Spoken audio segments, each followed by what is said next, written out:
नमस्कार। आज फिर हम हिंदी विषय के अंतर्गत एक संवाद लेखन लेकर आए हैं। तो प्रश्न बोर्ड परीक्षा में इस प्रकार से पूछा गया था। खेल के मैदान पर फुटबॉल टीम के कैप्टन और गोलकीपर के बीच हुए संवाद को लगभग 50 से 60 शब्दों में लिखिए। ये कब आया था? सीबीएसई बोर्ड 2020 में और हिंदी कोर्स बी के अंतर्गत। इसका कोड नंबर था 442 और इसका सेट नंबर था 2। ठीक, तो सबसे पहले क्या करेंगे, हम प्रश्न को ठीक से पढ़ लेंगे और दो महत्वपूर्ण बातें हम ध्यान रख लेंगे। कौन कौन सी? पहले तो ये कि संवाद किन के बीच हो रहा है, और दूसरा संवाद का विषय क्या है। बस ये दो चीज़ें अगर आपने समझ ली तो संवाद लेखन बहुत आसानी से लिख लोगे। तो अब इसमें देखो, इसमें किसके बीच संवाद हो रहा है? फुटबॉल टीम के कैप्टन और गोलकीपर के बीच। ठीक, इतनी बात समझ में आ गई। अब किस विषय पर हो रही है?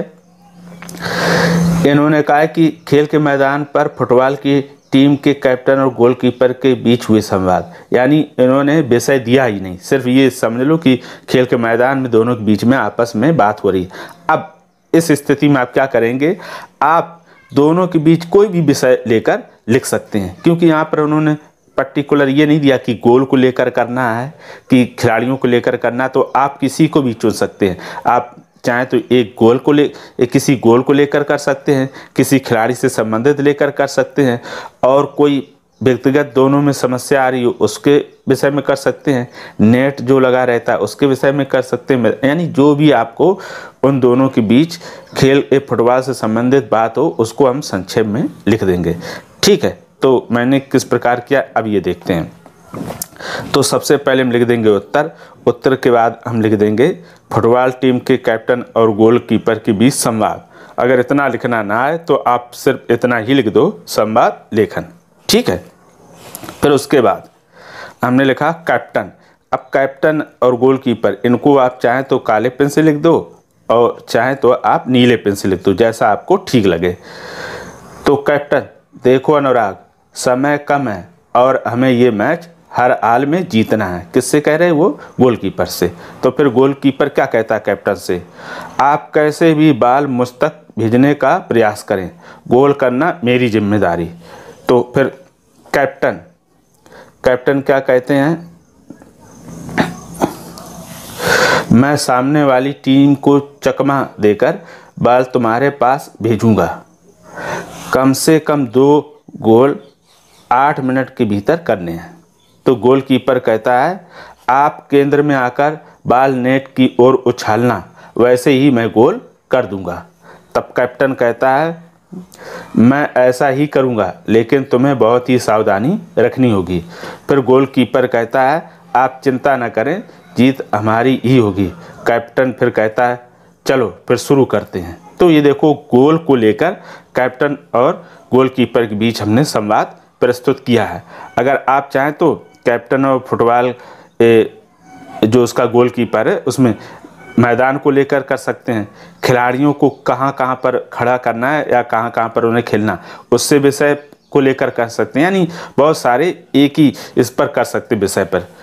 तो इस प्रकार ये क्या हो जाएगा, हमारा गोलकीपर और कैप्टन के बीच संवाद। अब ये पूरा संवाद लेखन दिखाई कैसा देता है ये और हम देखते हैं। तो पूरा संवाद लेखन जब लिख जाएगा तो कुछ इस प्रकार से दिखाई देगा। ये देखो, आपका उत्तर लिखा है, ये संवाद जो कैप्टन गोलकीपर उनके संवाद लिखे हैं। इस प्रकार से आपको दिखाई देगा जब पूरा हम संवाद लेखन लिख लेंगे। अब ये जो संवाद लिखते हैं इसमें गलतियां ना हो, अर्थात लिखने में कोई त्रुटि ना हो, उससे कैसे बचेंगे ये पहले जान लेते हैं। तो आप क्या करेंगे, जब भी संवाद लिखेंगे तो उन शब्दों का प्रयोग करेंगे जो शब्द आपको सरल और आसानी से लिखने आते हों, यानी सही लिखना आता हो। जो कठिन और मुश्किल लगते हो, लगता कि ये शब्द लिखेंगे तो हमसे गलतियां हो जाएगी, तो उन शब्दों का प्रयोग बिल्कुल ना करें। आप तो बहुत सिंपल सरल सी भाषा में ही लिखें। ठीक है। दूसरा, अब इसको हम सीखेंगे कैसे, तो आप इस संवाद को 2 से 3 बार आप देख कर लिखें और उसके बाद फिर बगैर देख कर लिखें और फिर मिलान कर लें, तो आपको पता चल जाएगा कि आपने कितना सीखा।